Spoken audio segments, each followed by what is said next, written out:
It's great to be here. Wonderful to be here. And let me tell you first why it's wonderful to be here, because you'll see in this speech that we are part of a special pact that I made several years ago. And it gives me such joy from the bottom of my heart, and I mean this, to be speaking today in front of the men and women that serve the greatest military in the world, the United States military. And I mean that. You protect me, you protect my family, and I am forever grateful to your service. So today, I'm going to be speaking about courage and resiliency. But I cannot talk about those two topics without first speaking about passion. What are you passionate about? Who are you? See, at the core of MicDrop is the concept that each and every one of you matter. Your service matters. Your story matters. And why do I believe this so passionately? Because you are all creations of something far greater. And when we can tap into our passions, we become better communicators. We become better leaders. We become better fathers and mothers. We become better people. So as I take you on a journey this morning, a journey to where I will show you the birthplace of passion, courage, and resiliency, I need to first tell you my story. I grew up in a little town outside New York City, about 40 minutes north of New York City, Rye, New York. My father, of blessed memory, he passed away 3 years ago, was a dentist. I asked him one time when I was 6 years old, "Why did you go into the field of dentistry, Dad?" He looked at me and said, "Well, Rosh, let me tell you a story. When I was about your age, I went into my room and I said, God, let me go into a profession where I can heal others, where I can take people out of pain." Now, if any of you have ever had a toothache, you know that pain. And I remember as a child sitting in my father's waiting room and seeing people who walked in full of pain, blown up faces, and walk out saying, "Thank you so much for healing me." This made a huge impression upon me. That we are here, all of us, to serve the Creator and to take people out of pain.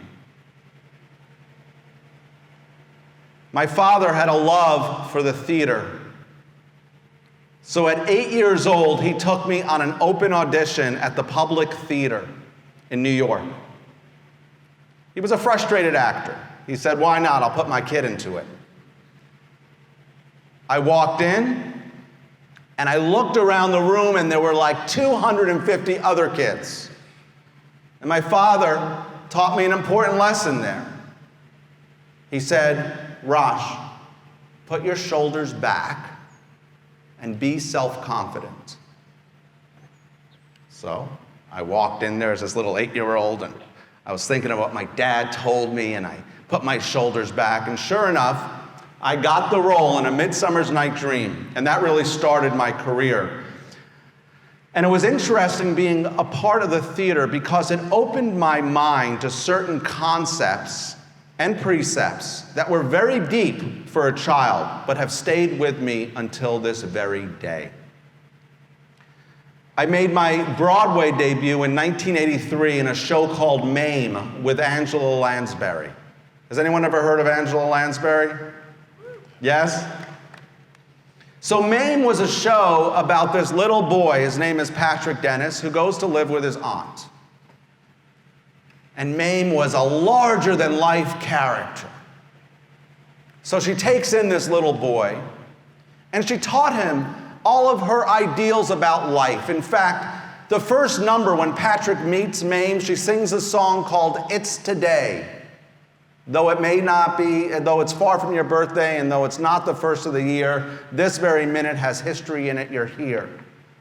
She taught him about the appreciation of every moment.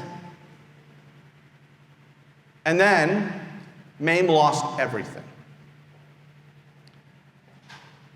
Patrick goes and visits her. She loses her money. She loses her friends. And standing on stage, Mame looks at young Patrick and says, "I'm a failure." My line back to Mame was, "No, you're not to me, not ever." I remember as a child that every night when I delivered this line, I felt this overwhelming connection with the audience.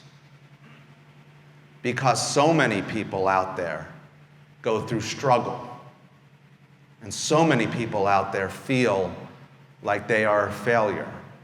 And I learned the lesson at 8 years old of the power of vulnerability. How vulnerability connects us with audiences. The lessons from the theater continued. I was in a show called Nine on Broadway with Raul Julia. Nine was a show based loosely on the life of the Italian filmmaker Federico Fellini. And Nine told the story of a man's search for happiness. He had everything: fame, money. But guess what? He always wanted to be his little 9-year-old self. That's why at the end of Nine, he sings to my character, saying to his 9-year-old self, "Time to go off on your own." So I'm telling you these stories because at a young age, I understood that life was so much bigger, so much grander, and that there were so many issues, important issues, that I needed to connect with. But at 13 years old, my great career in the theater came to an end. Acne won out, and a changing voice. So just imagine this, okay? You go from being a star on Broadway to all of a sudden, gone. My mom, who was also a very big inspiration, dedicated her life to helping others. She's a filmmaker. In fact, now works with people in chronic pain. But unfortunately, at the time, my parents got a divorce. So at 13, not only was my career done in the theater, my parents were divorced, and I was a little kid. And I want to bring you back to a cold fall day in New York, in Rye, New York. I'm playing a touch football game. Now, the reason I bring up this story is that these little events, little tiny events in our life, they shape us into who we are today.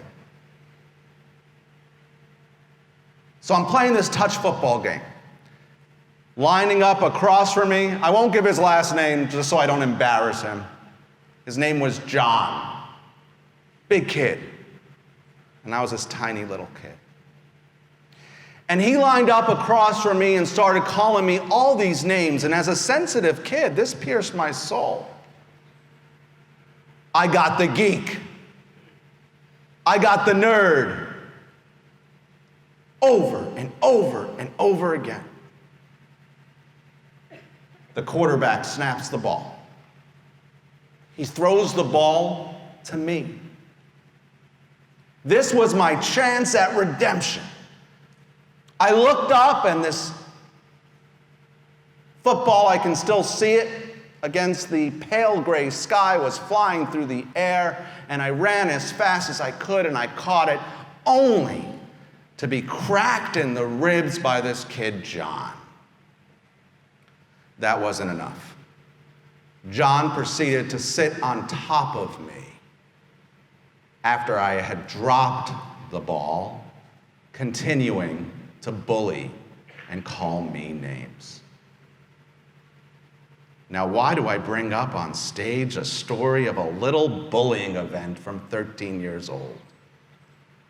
Because it was that moment when I felt suffocated, that I said, I am going to dedicate my life to helping people never to feel this way.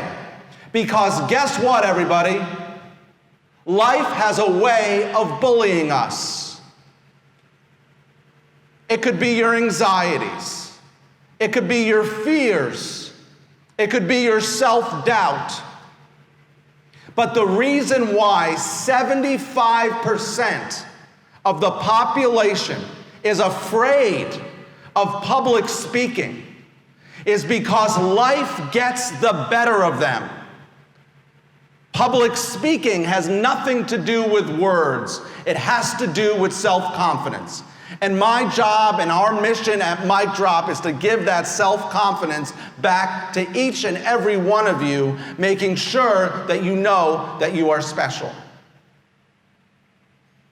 At 13 years old, my father met somebody who changed the course of my life.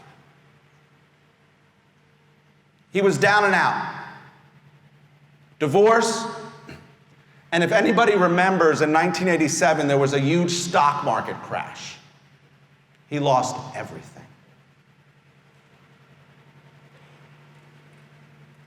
So somebody comes to his door and says, I want you to meet somebody. My father said, it's worth a shot. This man drove my father down to Crown Heights, Brooklyn, where my father waited in line for hours to meet a great and holy sage, a great and holy rabbi whose name was Menachem Mendel Schneerson. This is somebody who had a history of being able to look at people, give them advice, uplift their spirits. My father, as I mentioned, waited in line for hours, got in front of this rabbi, and the rabbi asked him, what is wrong? And my father told him. This rabbi, known as the Rebbe, looked at my father and told him something that we make use at MicDrop every day. He looked at my father and simply said, think good, and it will be good. Think good, and it will be good. My father then began to walk away when this rabbi called him back and said, Doctor, you can have anything you wish. Let me tell you why this interaction had such a huge impact, not only on my father, but on me standing on this stage today. This message of thinking good and it will be good means something very, very important. It means that your thoughts matter, that your actions matter. On a daily basis, they matter. No longer are you a speck on the globe, but you are a life unto its own. As we know, to save one life is like saving the world. Every single life is critical and important. And this was the lesson this rabbi gave to my dad. I took that with me, and I was determined to still impact audiences. So I applied to the Columbia School of Journalism. I got my first job in Naples, Florida. I arrived there in October of 1998. It was hot. And at the time, I didn't have a photographer. I had to shoot my own stuff. So I would actually go out on scenes and pass like a taxi cab driver driving by and say, "Hey, can you shoot this for me?" Shortly after I began, a call goes over the scanners of a double homicide. So, as a young, energetic reporter, I race into the news car. I arrive on the scene, which happened to be very close to my station. So I arrived there as law enforcement was arriving. This was a brutal scene. And I remember vividly the body bags being brought out of this home. And as a sensitive guy who grew up in the theater with all these altruistic beliefs, I looked at these body bags, and I had a moment where I thought to myself, what is it all about? What is life all about? This was a critical moment for me as a television news reporter, and I'll get into that in a moment. But I stepped back, and I said, channeling Albert Einstein, I had a choice. I could look at life in one of two ways, as Einstein said. Either nothing's a miracle, or everything is a miracle. I decided to look at life like everything is a miracle. This was very helpful because I made my career uncovering tragedy after tragedy. I was the reporter who got all the exclusive interviews. I was the reporter who would show up on the doorsteps of people in the worst moments of their lives. But I was determined not to exploit these people, but to make sure that whatever message they gave me, that it would be a message of hope and positivity.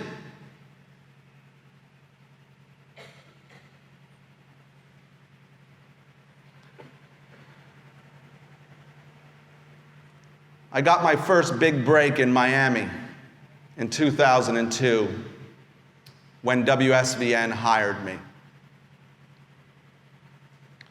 And being a reporter in Miami, whatever I covered in Naples was magnified. I don't know if any of you remember the story of Jaime Guff. One of the first cases that I covered, this beautiful 14-year-old boy who was killed at Southwood Middle School. I was able to interview his dad, George, and I still remember this clearly. And in the interview, in the worst moment of his life, he spoke about forgiveness and hope. Looking at life like everything is a miracle.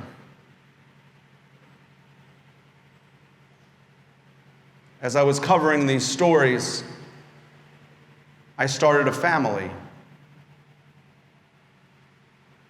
We were blessed with 2 children. And then my wife had miscarriage after miscarriage after miscarriage. I began today saying we are part of a special pact, and now I'm going to tell you why. Finally, my wife is able to hold on to a pregnancy. Because she was high risk, They had to go in for a very detailed ultrasound. I sat there with my wife, and the doctor said, "I want to see you." Now, being a child of somebody who is in the medical profession, those are never good words. When the doctor wants to see you, usually not good. And I knew that. So he walked into the room, and I said, "Doc, just tell me what the issue is." He said, "Your child, there's a single umbilical artery. Usually the umbilical cord has 2 arteries." I said, "Okay, so what does that mean?" He said, 50% of the time it means nothing. I said, "What's the other 50%? He said, "Well, there could be a heart condition, or there could be growth issues, which would lead to the termination of the pregnancy." I sat in that office and I couldn't believe it. I was really good at consoling people with stories, but then it came to my own life. So what did I do?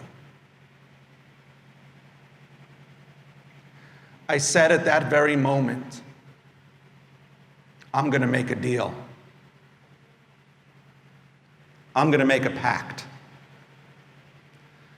that if this baby comes out healthy and big, I'm going to use my gifts, I'm going to use my talents to inspire and to uplift thousands of people.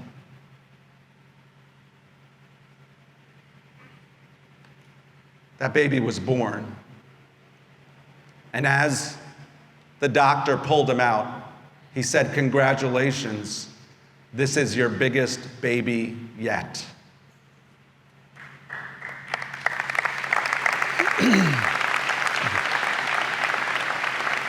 Think good, and it will be good.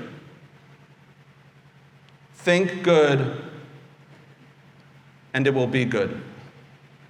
So how was I going to do this?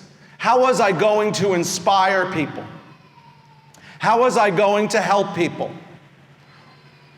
So at first, it started in the course of my job. I had a segment called The Lowdown, which was all about stories of inspiration. There was the story of Javier Perez. Does anybody remember that story? The high school principal who was coaching his son in a Little League baseball game right off the turnpike when he was hit and pinned by a drunk driver. He lost both of his legs.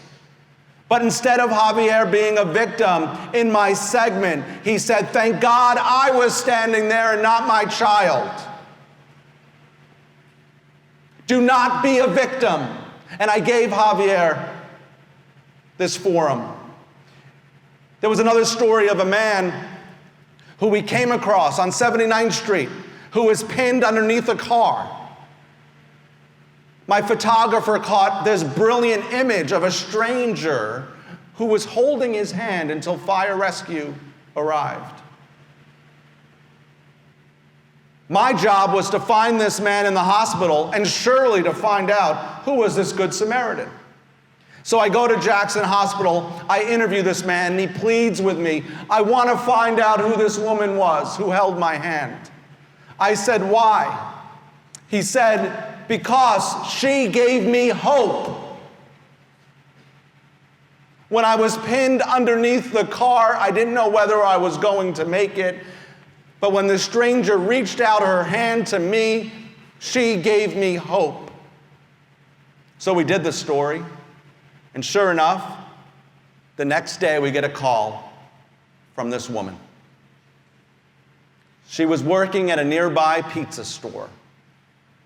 And she said so many times in her life, she needed hope, and no one was there. So when she saw this man pinned underneath the car, she said, I'm going to give him hope. We aired that story, and it affected thousands of people. There was a story of Eliza Schwab, a little girl, a beautiful, beautiful little girl, who at a party slipped into her pool, and her parents found her at the bottom of the pool. They took her to Jackson Hospital. They called me and they said, the doctors want to pull the plug. Can you please do a story and give us a chance? We believe there may be hope. I went there. I did the story. Eliza was able to live at her mom's home for 4 years.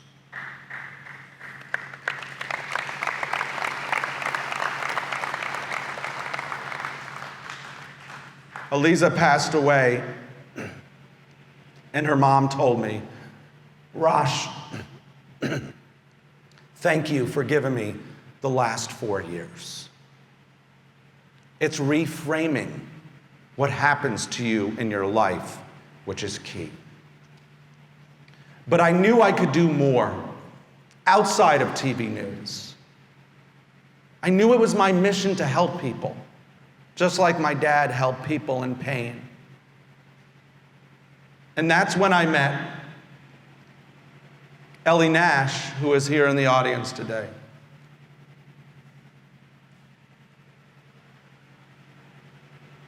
Ellie was able to build up a very successful cell phone distribution company, but there was something missing from his life.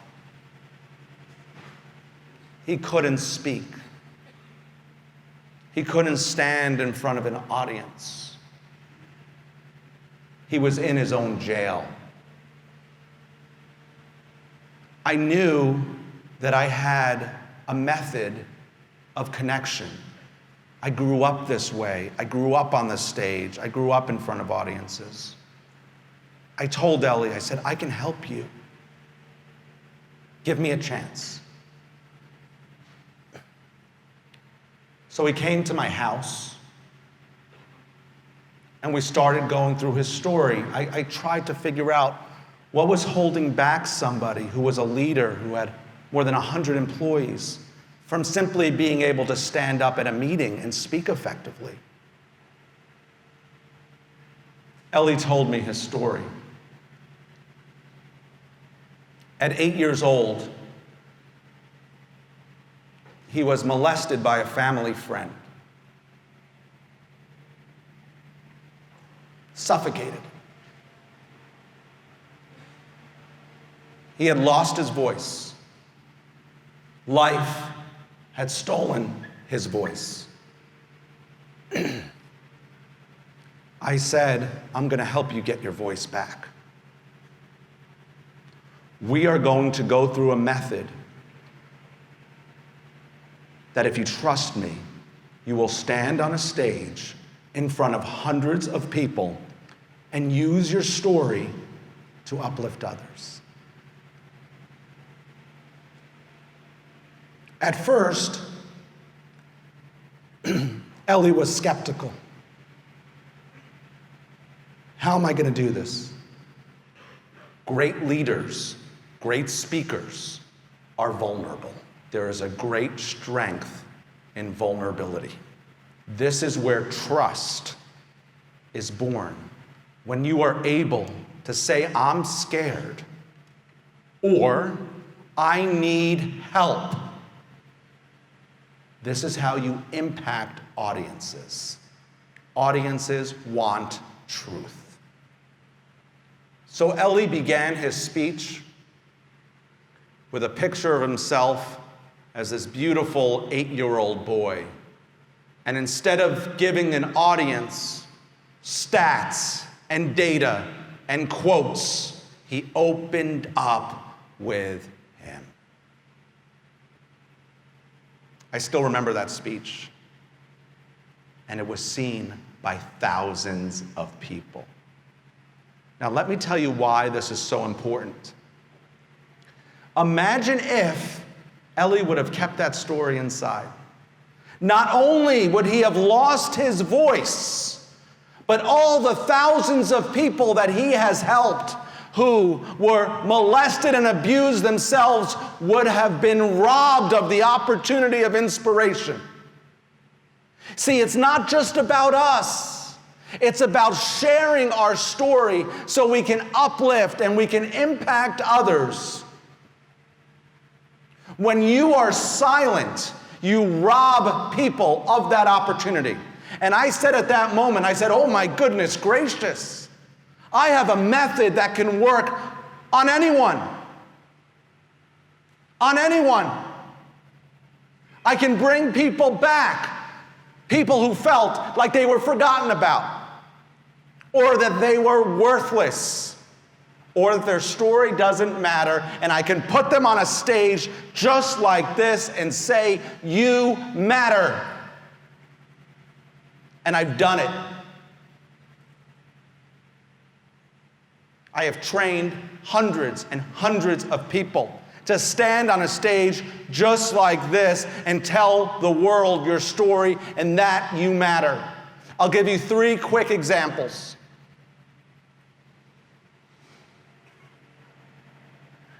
There was a woman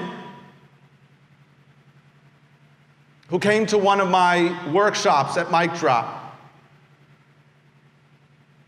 who was a victim of domestic violence. One of the first things she said to me is, nobody cares to hear my story. Now let's all stop for a moment and think how sad that is. You don't think enough of yourself that your story is worth it? So I told her that. I said, your story's worth it. Let me hear your story. And so she told me her story of marrying the man of her dreams, being a victim of domestic violence. And I said to her, I said, you should share this story. Why? You should share it because if there's another woman out there who's in this situation right now, you will give her the strength and the power to get up and leave. She stood on stage and she told her story. And she inspired an entire audience. Then there was the CEO who for years lived with a secret of having obsessive-compulsive disorder. Affected every area of his life. Stood on stage and told his story. Why? To impact and inspire others. He just contacted me last week telling me that as he was walking down the street, somebody approached him, grabbed his arm and said, thank you so much. I know I'm not alone. You've really helped save my life. I've now gotten help and treatment for my obsessive-compulsive disorder. See, this is key today. Why?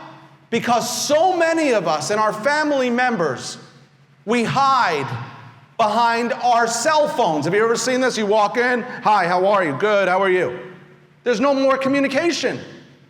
We heard today about the importance of communication, how critical it is to communicate. Why is this so critical in the military, in a business setting? I'll tell you why. The greatest team in the world is the military. And a man by the name of Patrick Lencioni actually studied this. What makes great teams? There is one factor that makes a great team, and that is trust. Trust. So we ask the question, can you measure trust? Are there metrics on trust? How much we trust each other? So he says yes.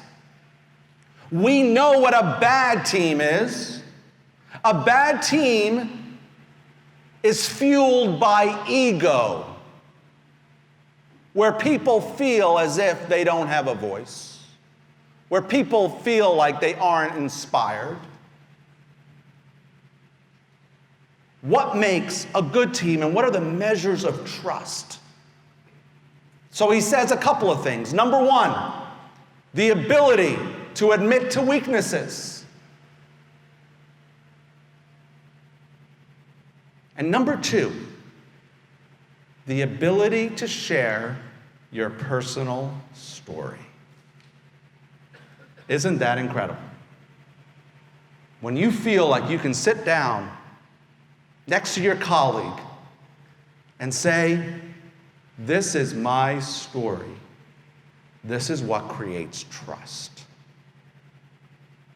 And this is what we have been doing at MicDrop, going into organization after organization and taking rooms full of people who were disconnected, who didn't really trust each other, and in a matter of hours, making them feel as if they were family.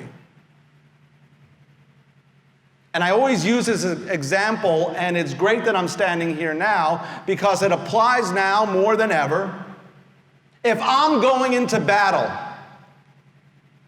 I want to know that I'm going into battle for people I trust, for my brothers and my sisters, because I'm going to be more prepared. I'm going to listen to orders better. And I'm going to fight with all my heart. That's why this is so critical. To be able to get the ability to learn how to trust. It's appropriate, I don't know if many of you know this or not, but tonight is the first night of Hanukkah. Does anybody here know the story of Hanukkah? I'll tell you the story of Hanukkah. It's a story that you'll appreciate. A small ragamuffin group of soldiers said they could take on the great Greek army.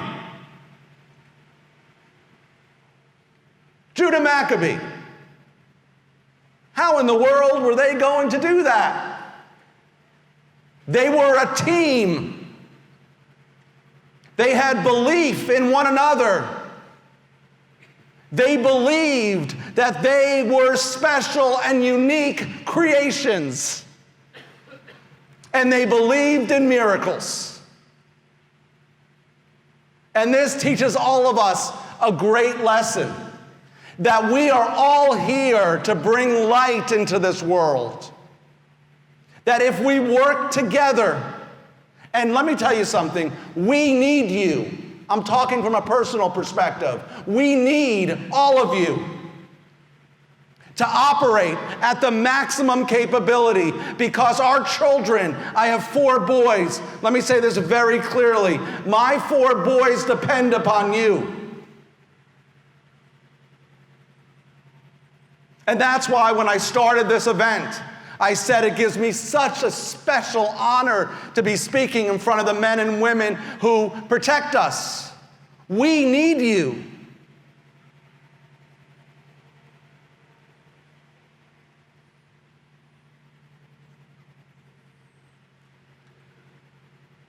For a moment, I would like to show you all, before I conclude, how amazing and easy this process is.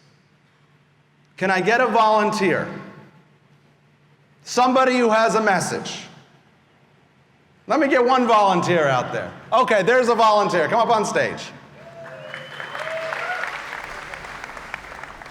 Okay. So what is your name? Senior Manolo. Okay, let's face the audience. How do you feel about public speaking? Not the best thing, but I could do it. Okay. So I want to show everybody how this works in a matter of minutes, this methodology. So if you had to give this audience a message in one sentence, what would it be? Teamwork and family. We count on each other a lot, and we always work with each other, not only once a month, but we also got to keep an eye on each other, stuff like that. So we are family. So get up in front of the stage and say it out strong. I'm strong. No, but give your message. Give your message to this audience. We are family. I'm strong and we are family. Good, there we go. There's a message. Now, what do I talk about? What is a personal story connected to message? Tell me why family is so important to you. I was prior active duty in Aviano, Italy. It was the first time I left home for a while. So I was away for almost 4 years from Christmas, birthdays, and everything. So it was kind of difficult. But my team was the biggest family I had. They always care for me. They always make sure we're always celebrating and stuff like that. So if I was giving a speech and working with him, I would get up on stage and say, we are family. Let me tell you why this is so important. 4 years ago, right, you were taken from your family and they became your family, correct? Let's go into our next section. What's the problem? What is the conflict? Can we be family more? Yeah. Okay, so tell them. Tell them. You have the opportunity. Hold this. So yeah, we could be more family, keeping up, talking to each other, stuff like that. Just recently I've been dealing with some stuff also, getting active duty and then coming into reserves and working both civilian side and military. So even my first shirt and stuff like that, they've been helping me no matter what and stuff like that. What's your realization? What is the solution? If we care for each other, we're going to be the greatest Air Force that we always are. Beautiful. And what's your closing message? Be family. Yeah, there we go. Thank you very much. So, look at that, right? So everybody just saw in a matter of seconds how somebody pulled out of a crowd, gets up here, oh my goodness gracious, what a great message, let's be family. You get to know him. He's telling you about how important you are to him. That 4 years ago, and he brought up Christmas. What would have happened if he didn't raise his hand and take the stage? When we finish this speech, you'll have a new appreciation of him, won't you? That's the point. We can all, I can take each and every one of you, and that was within 2 minutes, and have you stand on this stage and become leaders. As you can see, I began today talking about the importance of passion. I'm so passionate about this. There is such a need for this.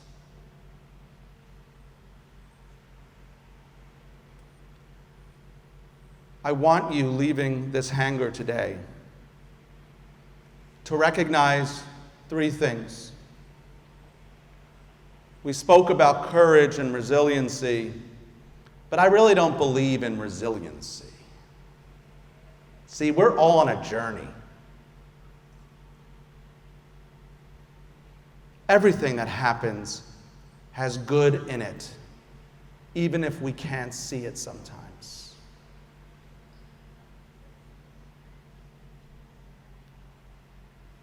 In many cases, when I have spoken, people have said to me, Rosh, how can you believe in something greater when you see tragedy every day? And this is a great question. And I answer them with an answer this rabbi gave my father in 1987. He said, sometimes there are no answers. This is very deep. If somebody comes up to you and tries to explain things away, you can tell them to stop. Sometimes there are no answers. The question then is, where does that leave us? Well, it leaves us as lamplighters, where we take our thoughts and our actions and we make sure that we are maximizing our potential and our capabilities to share our story and to make this world a better place through acts of goodness and kindness. Not to shut off from people, to approach people and say, yes, you know what? I don't have the answers, but let's talk. Let's communicate. Let's be family. That was not a plant in the audience, by the way. You just saw somebody from the audience stand up here and say, let's be family. And I hope and I pray that MicDrop can come here and to make us all one big family. And that you will be able to communicate, you will be able to lead, you will be able to stand on this stage and share your message and share your story. I will conclude with this story.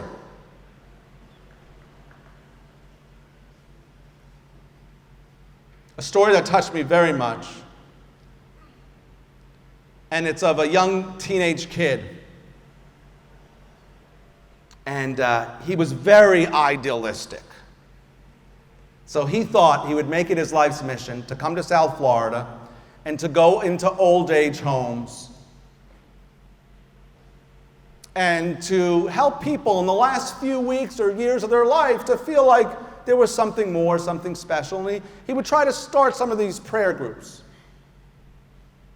So he walks into this nursing home actually in Boca Raton. He gets there, and there's this guy sitting in a wheelchair, and he looks at this teenage kid and he says, hey, you know what? I don't believe in any of that hogwash. So the guy said, okay, I'm just curious. Why are you so angry?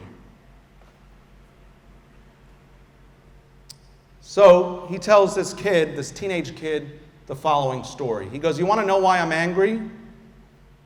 When I was 13 years old, my father and I were in Auschwitz together.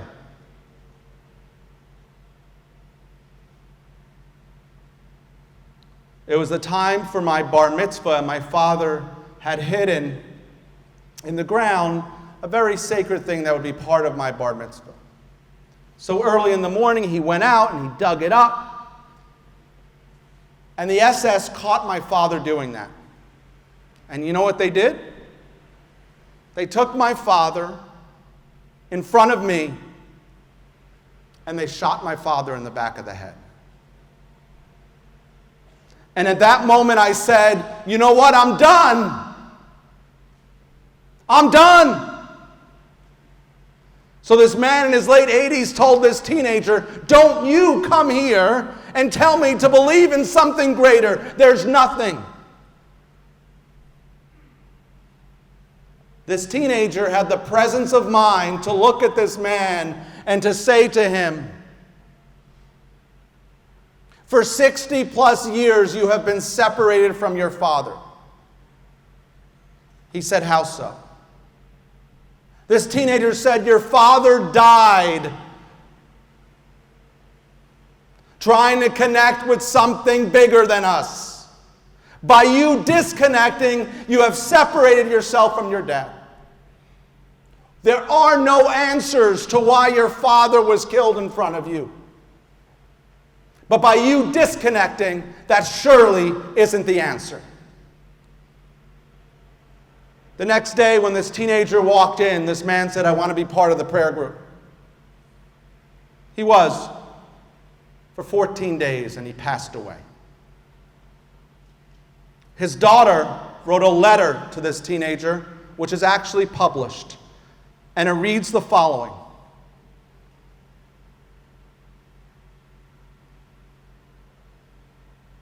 It says, my father was a miserable human being his entire life.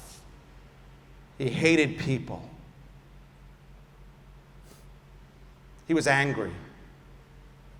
The last 14 days were the happiest days of his life. Sometimes, ladies and gentlemen, we don't have the answers.